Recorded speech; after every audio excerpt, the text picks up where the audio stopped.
Professor Silvio Almeida, obrigado por nos receber e seja bem-vindo ao Avesso. Prazer todo meu, uma satisfação imensa estar aqui. Professor, é o seguinte, aqui a gente começa pelo começo. Então eu queria saber, dentro da sua história, até se tornar aí um intelectual, filósofo, advogado, que tem uma referência muito grande na vida acadêmica e política do Brasil, o que da sua infância tem no Silvio de hoje? Olha, acho que da minha infância tem muita coisa, né? Eu diria que acho que a coisa mais marcante e que me levou a tomar uma série de decisões que ainda repercutem na minha vida, primeiro acho que é o gosto pela leitura, né? O gosto pela leitura. E segundo, o amor que eu tenho pela arte, né? Eu sempre gostei muito de música, sempre gostei muito de desenhar, então tudo isso foi assim, que fez parte da minha infância, me fez de alguma maneira colocar um sentido em tudo aquilo que eu vinha fazer depois, né? Então, quer dizer, o amor pela leitura me levou de alguma maneira a me tornar um escritor, a gostar de escrever e a gostar de ler e a gostar de ensinar. Em segundo lugar, eu acho que quando eu falei a respeito da arte, né, a partir da música, eu me interessei pela estética, da estética me interessei por filosofia e da filosofia da política. Então tudo isso eu acho que faz parte. E eu acho que a coisa mais central também, né, acho que de todas essas duas questões que foram colocadas agora, esses dois elementos, eu acho que é a minha relação com a questão racial, né, com a negritude, né? Isso eu carrego, não teria como deixar de carregar isso, mas eu acho que a maneira com que isso foi tratado no interior da minha família, né, a figura do meu pai, a minha mãe, as minhas tias, né, porque o meu pai ele tinha 4 irmãs, né, e agora todas se foram, né, e elas sempre foram uma referência muito forte para mim, né? Assim, acho que ficou do meu pai, da minha mãe, as minhas tias. Então, ou seja, a minha família, ela me fez ter uma relação muito forte com a questão racial, enfim. A minha referência de intelectualidade veio também a partir do momento em que eu comecei a ver as minhas tias lendo, enfim. Então, tudo isso foi decisivo para uma série de coisas que hoje fazem parte da minha vida. Uhum. Pois é, no teu livro sobre o Sartre, que é produto do teu doutorado, inclusive, você faz um agradecimento, aliás, você faz uma homenagem, né, a uma tia sua, que era advogada, se eu não me engano, também. Sim, ela não chegou a terminar, e essa história vem... Ela estudou Direito, ela foi aluna do Largo São Francisco, a minha tia, a gente chamava ela de Nenezinha, né, minha tia Eunice, e ela acabou não... Mas é Cleonice, e ela acabou não se formando, por conta de uma série de questões, mas acho que a principal foi a morte do meu avô, né? Meu pai me dizia que depois da morte do meu avô, a minha tia ficou tão entristecida, tão arrasada, que ela acabou não se formando, e parece que faltava um semestre para ela se formar, né? Essa história que me contam, pelo menos, né? Então... E ela sempre foi uma influência muito forte para mim. Primeiro porque ela tinha uma inteligência exuberante, e eu gostava muito disso, né? Então ela começava, eu me lembro que a gente se reunia, e aí começava uma discussão sobre política, né? Então a voz dela sempre muito firme, muito rápida, muito inteligente, né? E assim, ela gostava muito de cinema, então eu comecei a gostar de cinema por conta dela, porque eu comecei a querer acompanhar as coisas que ela falava nos anos 80 sobre cinema, eu conheci o nome dos atores, eu achava isso fantástico. Ela é minha prima Luana também, que mora nos Estados Unidos hoje, então eu fiquei bastante influenciado, fui muito influenciado por ela, pela inteligência exuberante dela. E uma coisa que eu acho que é legal falar da minha tia, é que pela primeira vez eu ouvi da boca de alguém uma pessoa dizer assim que era de esquerda. Então isso para mim era muito impressionante, né? Porque era até engraçado, porque ela entrava em umas discussões muito fortes com meu pai, né? Meu pai fosse um homem de direita, mas meu pai era um homem mais simples, né? Então Então ele tinha uma relação com a política muito emocional. Então, aquela velha história, né? É uma certa inteligência que é muito própria assim, das pessoas que não têm esse contato com essa complexidade teórica que eventualmente a gente tem. Então, ele associava enfim, a boa política aquilo que, de alguma maneira, minimizava a dor, né, e o sofrimento da família dele. Aquilo que causou dor, sofrimento. Por exemplo, a minha tia e o meu tio, eles estudavam na Lago São Francisco nos anos 60. Então eles tiveram problemas, né, com a ditadura militar. O meu tio, principalmente, né, o marido da minha tia, enfim, ele teve que fugir, né, tiveram que abandonar o curso, né, por conta da perseguição do regime militar. Então meu pai associava isso tudo com um sofrimento muito grande da família, né? Então ele acabava expressando, né, posições mais conservadoras. Eu lembro da minha tia discutindo com ele e dizendo que não era aquilo e tal, e muito me impressionava a maneira que a minha tia argumentava, né?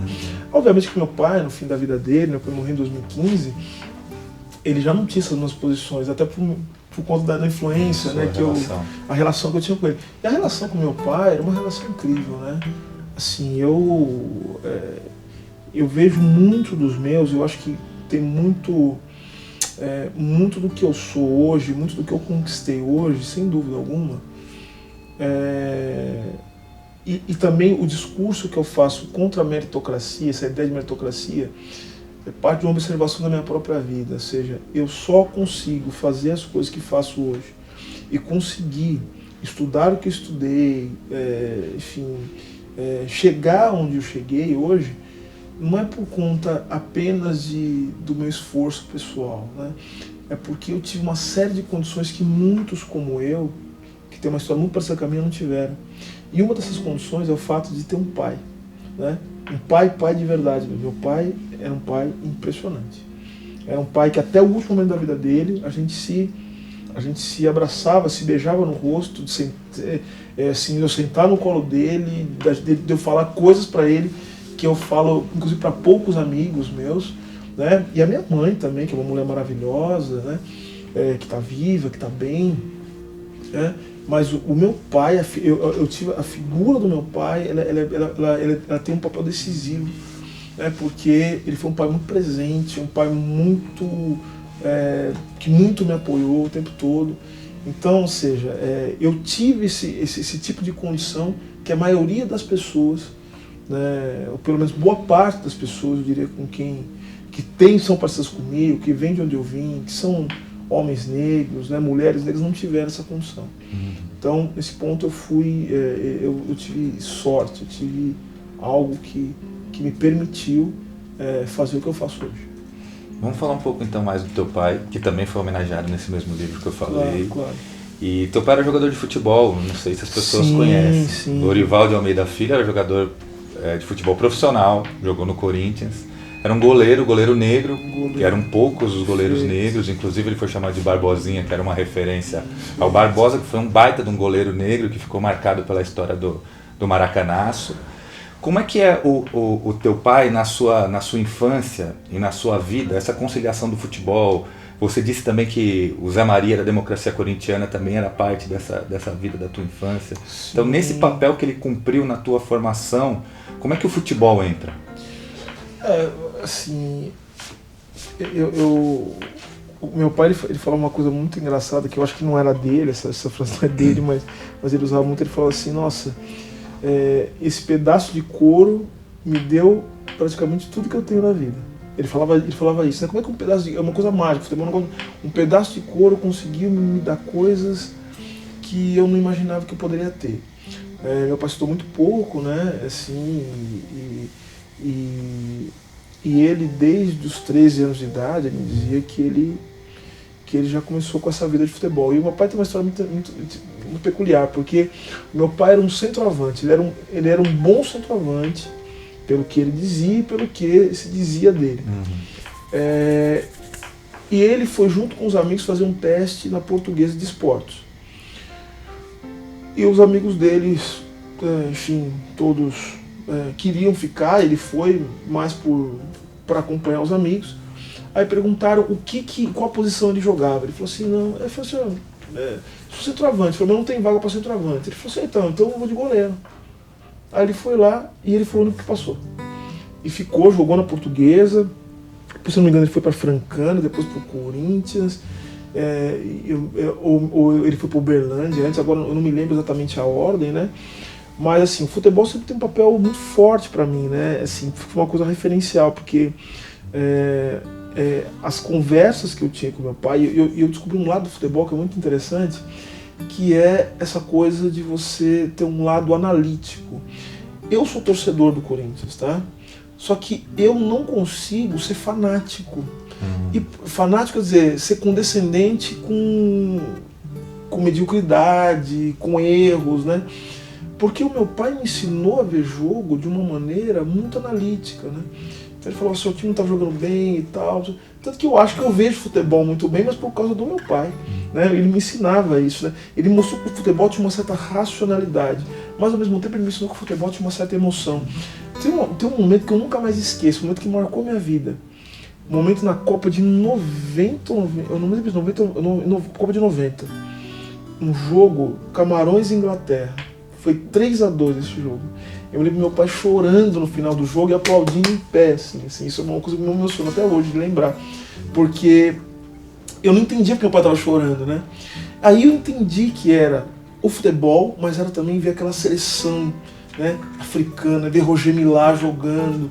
Então tudo isso é muito emocionante para mim. Quer dizer, o futebol ele teve um papel decisivo tanto na minha vida, no meu sustento material, como também me deu uma série de condições, como eu falei, de poder fazer coisas que, em geral, neste país, com esse nível de desigualdade, ao jovem negro, ao menino negro, à menina negra, não é permitido, né? Ou pelo menos na maioria das vezes isso não é possível. Mas ele também me abriu uma série de horizontes, né? Ou seja, você ser filho de um jogador de futebol do Corinthians, as pessoas pedindo autógrafo pro seu pai. Pô, cara, isso é muito legal, né? Isso é muito, você ter alguém que você tem muito orgulho, que você se espelha, que é teu ídolo, que você fala, puxa, isso aqui é uma baita referência.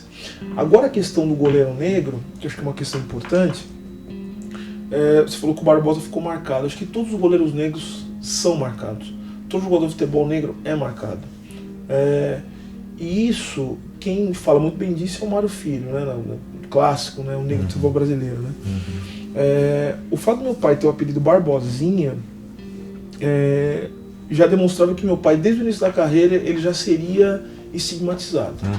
Estigmatizado por quê? Porque por melhor goleiro que ele pudesse ser, a sombra de que um dia ele ia falhar na hora H sempre estava presente. E ele me contava as coisas que ele ouvia, ele me contava os episódios de racismo pelos quais ele passou. Quero que você note uma coisa, Maurício. Você já notou que a gente tem poucos goleiros negros, treinadores negros, capitães negros. E por que isso? Porque ser capitão, treinador, goleiro são posições em que se exige algo que aos negros não se dá, que é confiança. São posições de confiança, de liderança, de organização, de estratégia, onde se exige racionalidade. E vejam que até 58, que se dizia que o Brasil jamais ganharia uma Copa do Mundo por conta do excessivo número de negros na seleção. Então notem que isso aí é uma herança do racismo científico. Até que em 58 isso muda, né? Com Pelé e com Garrincha, mas mais com Pelé e com Garrincha, tem um jogador que eu acho que ele me serve inclusive de inspiração quando se trata de pensar a ideia dos negros enquanto aqueles que têm uma capacidade de raciocínio também bastante aprimorada, bastante ampla e bastante sofisticada, que é Didi. A gente fala muito pouco de Didi, fala mais de Didi. Porque Didi é o jogador, quando o Brasil tomou o primeiro gol em 58, que ele pegou a bola embaixo do braço e foi andando lentamente em direção ao meio do campo para dar o início no jogo, e o Brasil ganhou de 5-2. Jogador cerebral, jogador organizador, um dos maiores meio-campistas que o Brasil já teve. Homem negro, né? Vários meio-campistas que o Brasil teve. Mas a questão do goleiro é especialmente importante. Porque o meu pai foi um goleiro muito importante, foi um dos grandes goleiros do Brasil à época dele, mas que ficou mais marcado por falhas eventuais do que necessariamente por tudo aquilo que ele fez de importante. Mas por isso que não era por ser o Barbosinha, mas porque o Barbosinha significava ser um herdeiro de Barbosa. E o Barbosa significava ser o goleiro negro que falhou na hora H e que, na verdade, não foi uma falha. A gente também fica repetindo o tempo todo que foi falha, mas não foi falha. Porque o futebol é um esporte coletivo, ou seja, ninguém fala do meio campista que deu o passo para trás, ou seja, da defesa que eventualmente não impediu que o atacante chegasse, e nem também se fala dos atacantes que não fizeram o gol, porque, assim, tomar um gol não significa ser derrotado. Sim. O futebol se ganha quando você faz mais gols do que o adversário. E o Brasil era um time muito superior. Era um time muito superior. E o Barbosa era conhecido como um dos goleiros... Era um dos goleiros mais importantes. E note que a gente teve muito poucos goleiros negros. Assim, o goleiro negro mais bem sucedido da história do Brasil é o Dida. Né? É o Dida, mais bem sucedido da história do Brasil. E depois a gente sabe o que aconteceu com o Jefferson do Botafogo. Né? O Jefferson do Botafogo, que era o goleiro titular da seleção brasileira e que inexplicavelmente, porque não há explicação porque fizeram com o Jefferson. Verdade. Então, e um goleiro que tinha tudo para fazer carreira internacional, era um baita de um goleiro. Tudo, né? Ou seja, então, quer dizer, pra gente perceber então como o racismo ele vai estruturando as relações de tal maneira que dificuldades que vão além, né, das quatro linhas, né, do futebol vão se colocando como uma forma de barrar, né, os talentos e barrar todas as possibilidades que uma pessoa negra venha a ter. Né? Independentemente da sua vontade, independentemente daquilo que a cerca, ou melhor, até da boa vontade das pessoas que estão do seu lado. Ou seja, você é estigmatizado, a desconfiança, ela é sempre... Aí meu pai me falava muito, acho que é importante falar isso, né? O quanto ele também foi... discriminado por nomes importantes, inclusive, né, da seleção, né? Acho que é importante falar isso. O meu pai falava que ele sofreu muito, muito nas mãos de um homem que é tido como um dos grandes treinadores da história do futebol brasileiro, que foi Oswaldo Brandão, né? Que segundo o meu falecido pai dizia, referia seus jogadores negros como macacos. É isso que meu pai me contava. Tá? Então, que a gente não está fazendo uma calúnia, nada. Ele me contava isso. Né? Ou seja, como ele sofreu nas mãos desse treinador especificamente. Então, ele achava que talvez a carreira dele tenha sido, de alguma maneira, prejudicada por conta desse homem. Né? Mas o que ele podia fazer? Né? Então, ou seja, assim, as homenagens ao meu pai, elas são uma figura que foi decisiva na minha vida, e mais do que isso, que me ensinou a ver o futebol como parte também da dinâmica da vida, né? Eu acho que a gente tem que ter maleabilidade, jogo de cintura, saber entender o jogo, saber jogar com emoção, mas ao mesmo tempo também ser estrategista, e ser estrategista significa que a gente tem que ter objetividade, tem que buscar fazer o gol. Então, o futebol orienta também a maneira com que eu tento levar a minha vida. Ô, Silvio, você acabou de lançar um livro que chama O que é Racismo Estrutural, e que é um livro onde você trata de vários temas, pega o racismo de um panorama mais geral, e você fala do racismo individual, do racismo institucional e do racismo estrutural como parte de um debate sobre o que é racismo. Né? Eu queria fazer um pouco, ver se a gente consegue fazer uma ponte com a tua vida também.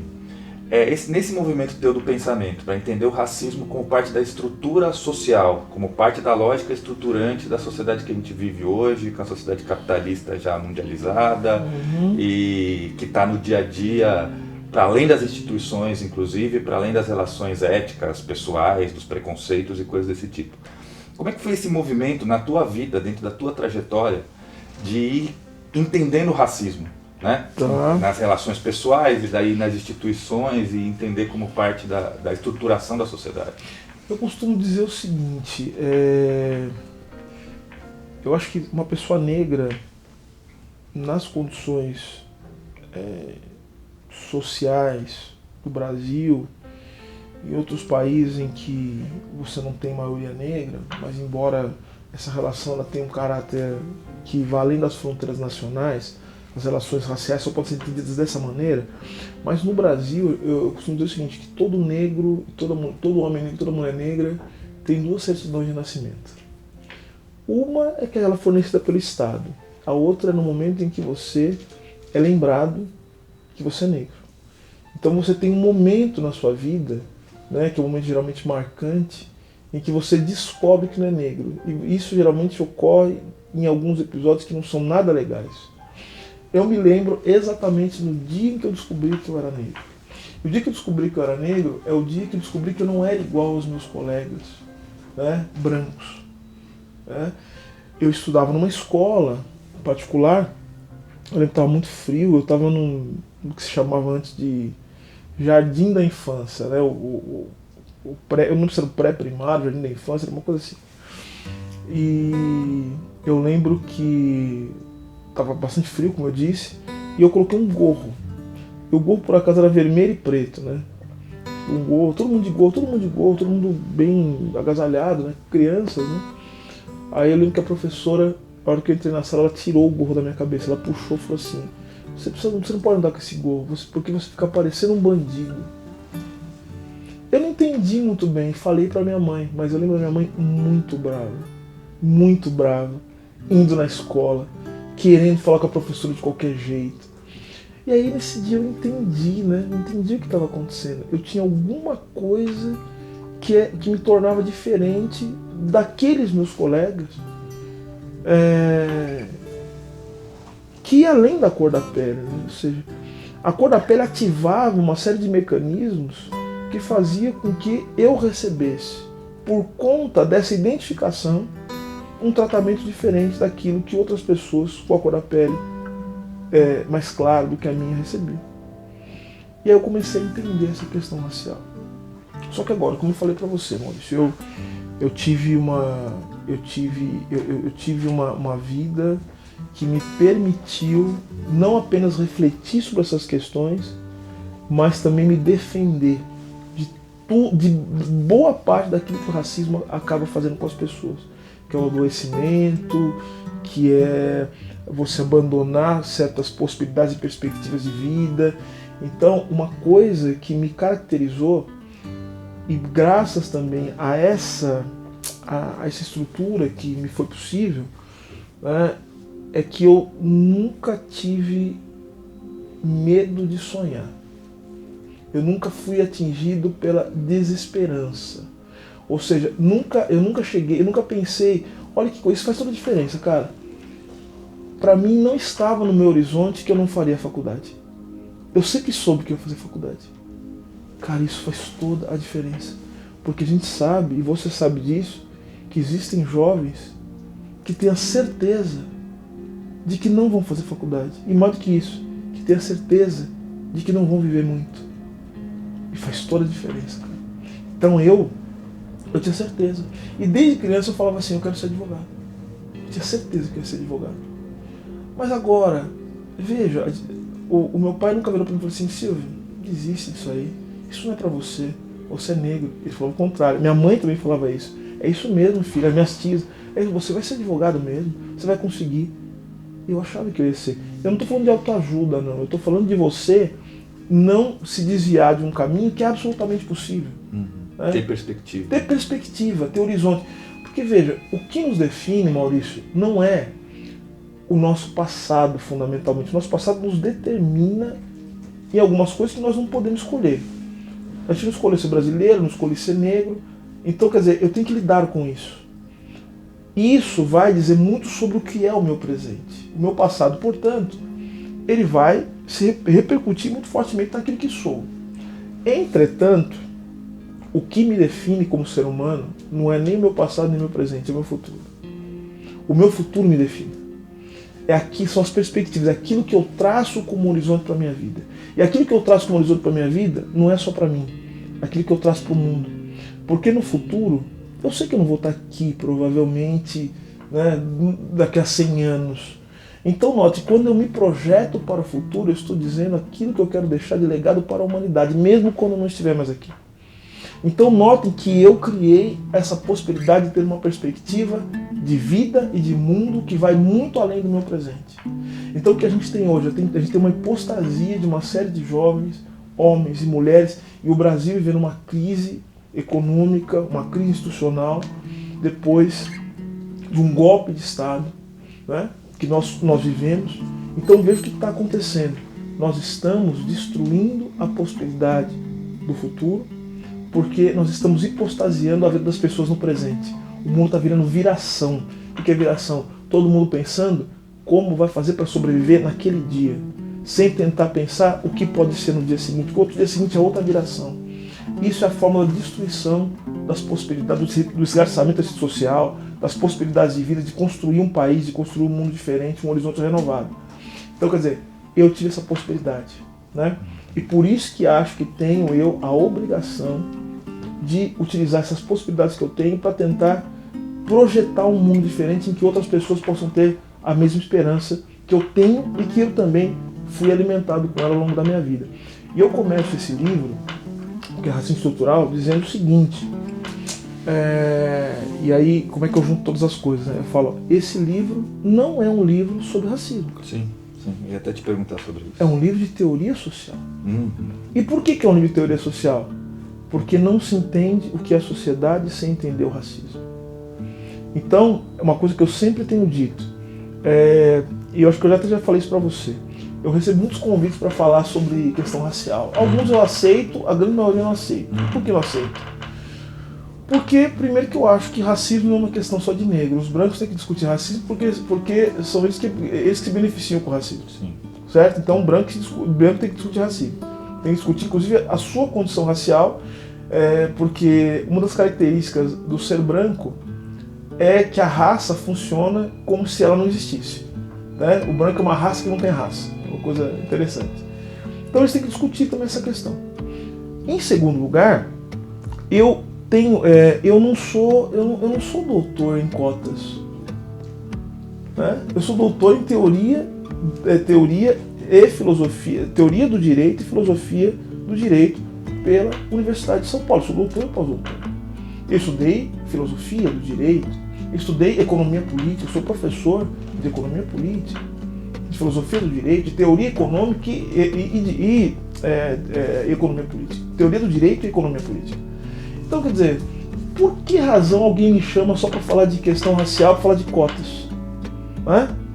Então, entendo eu que eu quero fundamentalmente participar dos grandes debates nacionais, da condição de jurista que sou, da condição de alguém que tem toda a capacidade, toda a formação para discutir os grandes temas nacionais, mas que tem uma condição que talvez a maioria dos meus pares, com todo respeito, talvez não tenha, de discutir a questão racial também.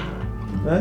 Ou seja, além de ser jurista e além de ser alguém que pensa a sociedade, eu também sou alguém que pensa de maneira gabaritada um tema que as pessoas dispensam, que é a questão racial. Então eu falo, esse livro é um livro que, por isso que é o Racismo Estrutural, que tenta mostrar como o racismo ele é um elemento chave de compreensão de pelo menos 4 elementos, que são os 4 capítulos. Primeiro, a construção da subjetividade, que é a ideologia. Segundo, a política, né? A política, ou seja, a maneira com que o Estado se organiza. Você viu que no livro eu mobilizo, eu até utilizo aquilo que Marielle colocava, né, sobre as UPPs para falar sobre a necropolítica do Achille Mbembe, né, e tantos outros autores.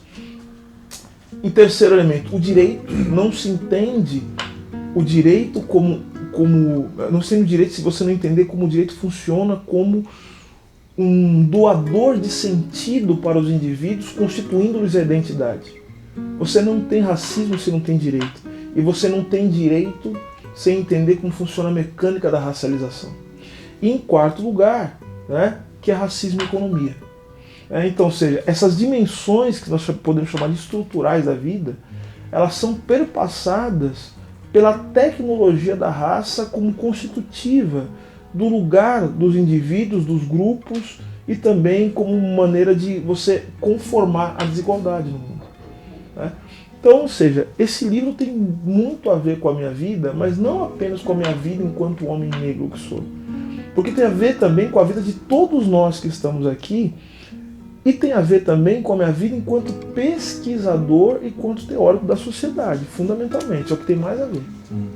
Eu ia te fazer uma pergunta justamente nesse sentido que eu acho que você já respondeu, porque Você é um intelectual que tem uma formação riquíssima em áreas diversas, é advogado, é formado em filosofia também, estuda a teoria do direito, estuda a teoria das crises, escreveu livros sobre o Lukács, ou Lukács, como as pessoas falam, escreveu livros sobre o Sartre, por exemplo, tem todo um posicionamento político sobre o Althusser, escreveu sobre a Revolução Russa, que eu vi um artigo teu também sobre isso, e tem todo um posicionamento político e tem estudado agora também, inclusive, a formação social brasileira, os pensadores brasileiros. Então eu queria te fazer uma pergunta nesse sentido, pensando a teoria social como um todo, e pensando essa herança, você disse que o racismo estrutural tem um aspecto político e o aspecto histórico também, né? E a gente está vivendo um momento no Brasil de uma crise profunda de faces diversas.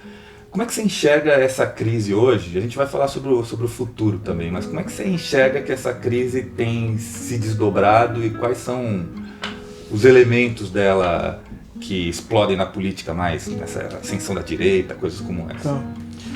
Então, vai sair agora um artigo que eu acabei de escrever para um livro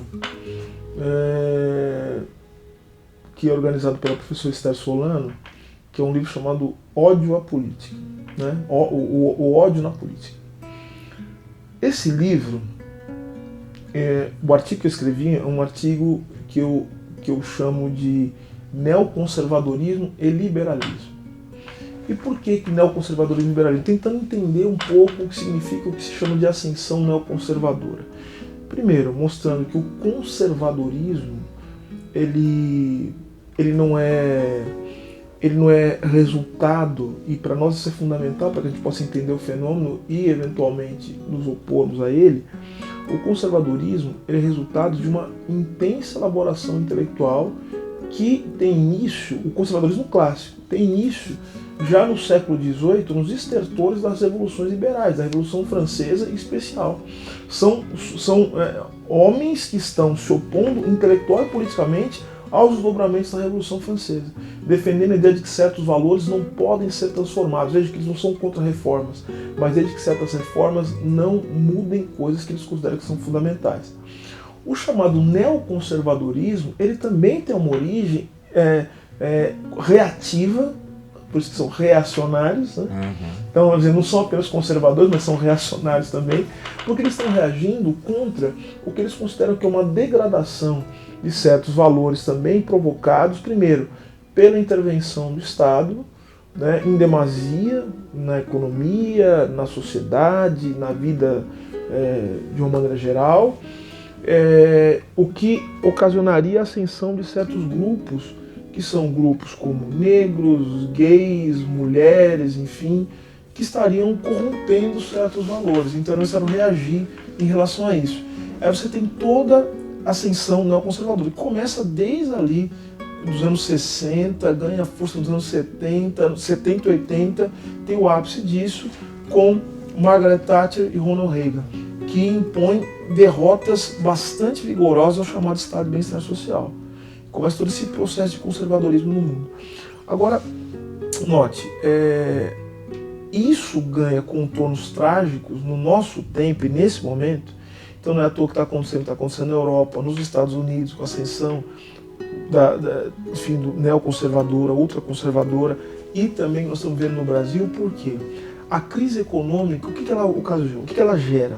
A crise econômica ela gera um conflito distributivo que sai do campo, né, da administração dos conflitos que o Estado pode fazer. Ou seja, o que é a crise? A crise é quando os conflitos sociais eles não podem ser mais absorvidos pela própria dinâmica institucional, né? Então você não tem mais instituições capazes de absorver o conflito, porque o conflito no capitalismo ele é inerente ao capitalismo, né? A contradição, o conflito, então não tem jeito, você tem que absorver o conflito. O Poder Judiciário faz isso, o direito existe para isso, né? As instituições jurídicas para absorver o conflito que é provocado pelo próprio modo de funcionamento da sociedade. Então a crise é quando não tem mais condição de fazer isso, você não tem mais como fazer isso. Bem, resultado, você tem, portanto, o aprofundamento das chamadas políticas neoliberais ou ultraliberais, o que significa cortar direitos sociais, você cada vez mais capturar o orçamento para garantir a lucratividade de certas empresas, de certos grupos, e que vão se utilizar da política como forma, que é a única forma de você utilizar dos mecanismos estatais políticos, para garantir que essa captura do orçamento seja feita, certo? Pois bem, não há como fazer isso, meu caro, se você abrir e ampliar a democracia. Por isso que eu tenho dito o seguinte, o neoliberalismo, como ideologia, acabou. Não tem neoliberalismo. Porque o neoliberalismo é isso, ou seja, você fazer o encurtamento, o enxugamento do papel distributivo do Estado, do papel do Estado interventor, mas ao mesmo tempo você faz um discurso do quê? De multiculturalismo, de diversidade. As pessoas gostam de falar de diversidade, não de igualdade, que são coisas distintas. Né? De pintar, né? De colorir as coisas, mas isso não significa redistribuição econômica. Então veja, o último respiro disso foi Barack Obama. Acabou. Então, o próximo é Trump. Por que isso? Porque para fazer certas coisas não se pode mais ter verniz, cara. Você entendeu? Porque notem que e aí que tá uma certas ilusões, né? Ou seja, o direito é que torna essas coisas possíveis. Porque, veja, o direito tem que ter um espaço em que ele tem que necessariamente funcionar. Qual que é o espaço que o direito tem que funcionar sempre? É o espaço da troca mercantil. Então, veja, ninguém vai acabar com o direito. O que se vai acabar é com a expansão do direito, ou seja, das garantias para outras áreas da vida, como, por exemplo, direitos sociais, moradia, até direitos humanos. Isso aí a gente destrói quando for necessário. Exatamente para garantir o quê? Para garantir o espaço mínimo de circulação mercantil. Só pode acontecer no direito. Se a gente não é igual na hora de receber prestação de Estado, não é igual na hora de ter casa, não é igual na hora de ter emprego, não é igual na hora de ter saúde, pelo menos a gente tem que ser igual num âmbito. Qual âmbito? Na hora da troca mercantil. Esse é o único ponto que a igualdade jurídica ela tem que funcionar necessariamente. E por isso que eu falo, os liberais, no fim das contas, quando for necessário garantir esse mínimo espaço, eles se tornam conservadores. Né? Ou seja, se você virar de liberal para conservador, assim, é uma questão, o quê? É uma questão de espaço. É 1 minuto. Então, veja, e para você gerir um mundo e as insatisfações que isso vai gerar, é necessário que você tenha o quê? Você tenha governos que não tenham verniz e que não pensem 2 vezes antes de utilizar uma tecnologia que é historicamente utilizada para você dizer aqueles que vão viver, aqueles que vão morrer. Que tecnologia é essa? O racismo. O racismo não é apenas uma ideologia, ele também é. O racismo é uma tecnologia de exercício do poder, em que eu vou definir quem vive e quem morre a partir de um recorte que vai ser política e ideologicamente criado, que é o recorte da raça. Tá? Então raça só faz sentido se a gente olhar para a história e para a política, como a raça foi sendo construída exatamente para ser apropriada como tecnologia de exercício de poder.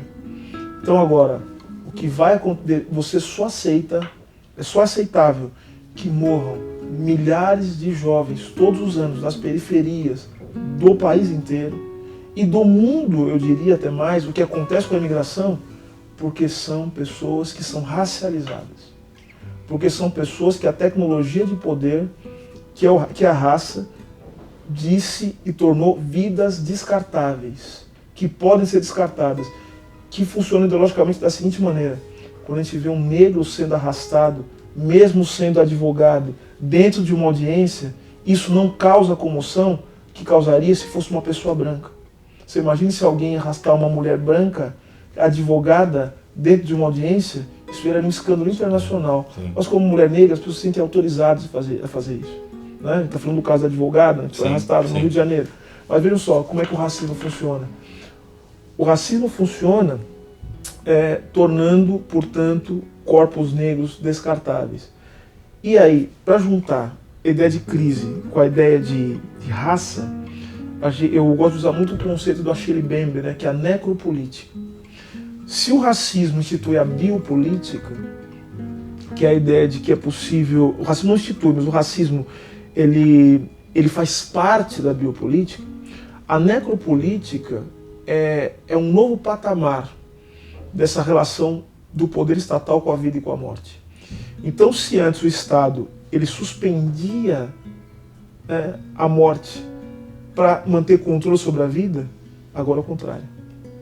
Agora o Estado se vale da morte para conseguir administrar. A administração é feita com a morte das pessoas, porque é a única maneira de você administrar as coisas a partir do neoliberalismo. O neoliberalismo é a política econômica da morte, que só pode ser feita com a morte de milhões de pessoas, porque você não tem como incluir.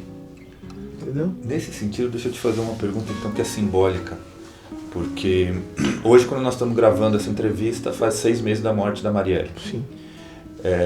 E eu queria falar sobre isso, mas falando também sobre o futuro, porque evidentemente que a morte da Marielle revela uma série de coisas, mas e provavelmente todo mundo se lembra do dia que soube, ou da hora que soube da notícia da morte da Marielle. E aquilo ali, para mim, por exemplo, significou uma sensação de indisfarçável, de impotência, de dizer o seguinte: bom, a gente luta por tanta coisa, a gente se mobiliza por tanta coisa, e no limite o que acontece é isso, né? Porque, em tese, era uma mulher negra que teve toda uma história, mas que estaria menos vulnerável porque estava dentro das instituições, era uma vereadora, teve 50 mil votos, tinha visibilidade, coisa desse tipo. Então a sensação de impotência era muito grande. E ao mesmo tempo uma desilusão com a possibilidade de que essas próprias instituições, de que essa formatação da maneira de fazer política funcionasse de alguma forma. Então, dentro desse cenário todo que você descreveu aqui, o que a gente pode fazer pensando no futuro, pensando na experiência, pensando no legado que a luta da Marielle pode deixar para a gente pensar em outras coisas, né? Veja, eu acho que é nesses momentos, né, de profunda dor e desespero, assim, eu me lembro exatamente onde eu estava saindo da faculdade, e aí eu liguei o celular assim, aí eu vi a vereadora, a Marielle foi no Rio de Janeiro, assassinada. Eu achei que era mentira, assim, né? E eu fui para casa assim, falei: isso aqui pode ser verdade, não pode ser verdade, fake news, não é possível, isso aí é uma conspiração. Mas a grande verdade, Maurício, aí, permita-me dizer, é que a morte da Marielle, ela num primeiro momento se causou um sentimento profundo de impotência, porque a gente de certa maneira vai se iludindo, né, com a ideia de civilização, né? Sendo que a civilização, ela é também a cifilização, né? Ou seja, todos os nossos males foram exatamente provocados pela modernidade. Não tem contradição entre escravidão e modernidade, entre a ideia de barbárie e civilização. Talvez a civilização, tal como nós concebemos hoje, é a barbárie, né? O capitalismo é a barbárie, né? Então, a gente acaba se iludindo, então a gente é abalado. Só que assim, ao mesmo tempo a gente olha para a Marielle e vê que era uma mulher negra, né? Com todas as determinações que ela tem, né? Uma mulher negra, ela dizia favelada, lésbica, estudando em cursinho popular. E aí eu fico pensando o seguinte: talvez a nossa posição de ficar tão abalado e tão destruído por isso é o fato de que nós não estamos na pele das mulheres negras. Então esse é o momento da gente aprender com pessoas como Marielle. Porque se alguém sabe como resistir e se alguém conseguiu sobreviver a todo tipo de violência, é exatamente pessoas como a Marielle, são as mulheres negras. Elas aprenderam a sobreviver. Porque não fossem as mulheres negras, e aqui falo, não só falo das minhas ancestrais, mas falo da minha mãe, falo da minha companheira, enfim, são por conta das estratégias que essas mulheres tiveram ao longo da sua trajetória é que homens como eu são possíveis hoje. Por que eu estou dizendo isso? Eu estou dizendo isso porque, por mais chocante que possa ser a morte da Marielle apenas nos alerta, não apenas, mas assim, ela nos é um alerta muito forte de que nós precisamos nos reorganizar para pensar um futuro absolutamente novo e renovado. A violência está no nosso horizonte. O mundo está ficando cada vez mais violento, é que a gente acreditou numa coisa chamada progresso. Nós acreditamos que estamos sempre indo para frente, que não podemos voltar. Na verdade, pode ser que a gente não volte, mas pode ser que a ida para frente seja pior do que a volta ao passado, né? Então, assim, eu costumo até brincar com meus alunos, eu falo, pode ser que o fim do capitalismo não signifique, senhoras e senhores, não signifique que vai haver um pote um pote de ouro, né? Vai ser um arco-íris no final, vai ser socialismo. Não, pode ser o seguinte, pode virar um Mad Max, né? Aquele mundo Mad Max, aquele mundo bárbaro e tal. E a gente quase viveu isso no Brasil, né? Tava faltando combustível. O combustível já estava faltando já, né? Então, quer dizer, a gente tava quase... Todo mundo pensou no Mad Max. Não, a gente tava quase... Não, e é isso que pode acontecer, né? O Mad Max. Agora, e veja só, isso só nos mostra que o futuro, né? O futuro é algo que tem que ser construído, cara. Não vai haver, não tem socialismo automático, não tem fim capitalismo automático, né? E ainda que haja o fim automático, vamos imaginar que o capitalismo ele se destrua pelas suas próprias contradições, essas contradições elas podem gerar algo terrível. Então a gente tem que ter um horizonte, um projeto. A gente tem que olhar para como é que a gente pode construir um futuro renovado, algo novo, diferente. E isso é um trabalho de futuro. A gente tem que aprender com as experiências, aprender com Marielle.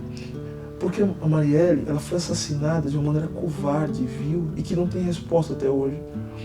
Mas o maior feito da Marielle foi ter sobrevivido e chegado até onde ela chegou.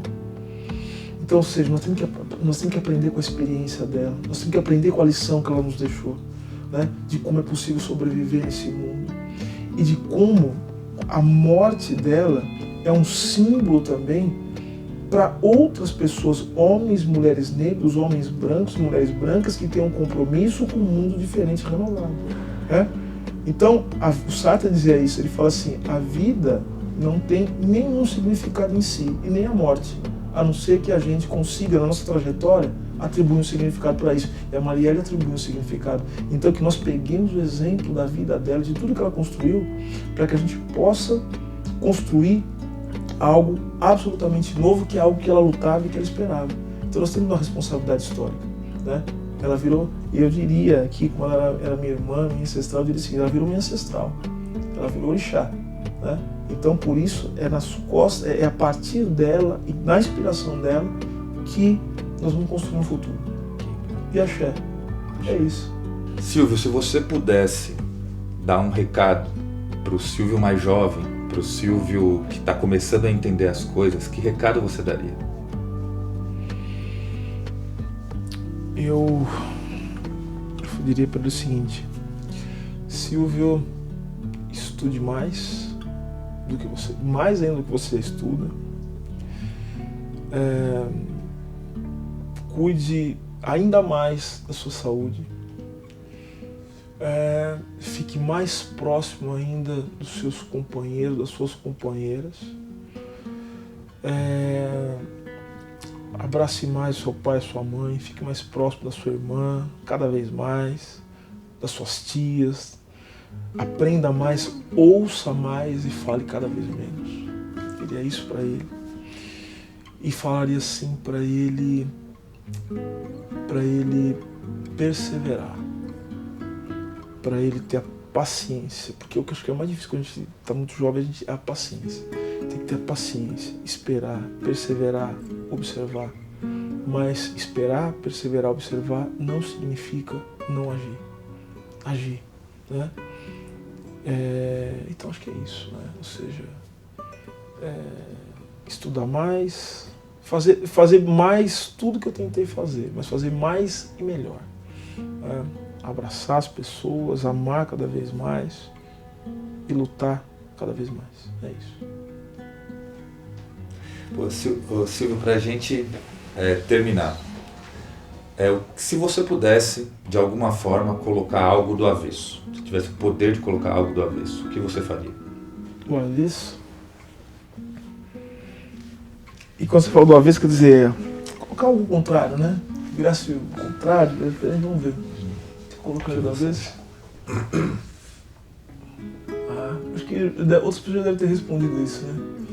Eu colocaria uma coisa do avesso que eu acho que poderia colocar todas as outras coisas do avesso. O capitalismo. Colocar o capitalismo do avesso, eu acho que todas as outras coisas, eu acho que ainda que elas não fossem resolvidas, elas também virariam do avesso. Colocar o capitalismo do avesso significa, portanto, colocar a desigualdade do avesso, colocar o racismo do avesso, colocar o sexismo do avesso, colocar a miséria do avesso. Então acho que é isso, né? O avesso da miséria é a prosperidade, o avesso do capitalismo é o socialismo. Então acho que é isso que eu colocaria do avesso. Depois a gente resolve. Maravilha. Obrigado, Silvio Almeida. Obrigado, irmão. Tamo junto.